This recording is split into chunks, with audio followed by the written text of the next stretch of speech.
Hello বন্ধুরা, তোমরা কেমন আছো? আশা করি ভালো আছো। আমরাও ভালো আছি। চলে আসলাম আজকে দুপুরে লাঞ্চ নিয়ে।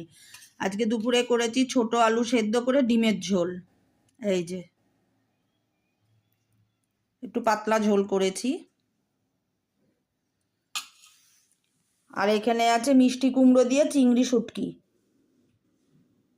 এখানে আছে শিম বটি, ছোট ছোট করে শিম কেটে কালো জিরে শুকনো লঙ্কা দিয়ে ভাজা করেছি, নামানোর সময় ধনে পাতা দিয়েছি। আর আছে মেথি শাক দিয়ে, বেগুন দিয়ে মেথি শাক। আর এখানে বেগুন পোড়া, সাথে একটা টমেটো পুড়িয়েছি। আর বেগুনের মধ্যে কয়কোয়া রসুন ছাড়িয়ে দিয়ে দিয়েছি, একসাথে মাখবো। আর এখানে আছে ধনে পাতা কুচি, পেঁয়াজ কুচি, লঙ্কা, লবণ আর সর্ষে তেল দিয়ে একসাথে খাওয়ার সময় মেখে নেব। এই হচ্ছে আজকে দুপুরের লাঞ্চ। যদি ভিডিওটা ভালো লাগে একটা লাইক করো, চ্যানেলটা সাবস্ক্রাইব করে দিও। বাই।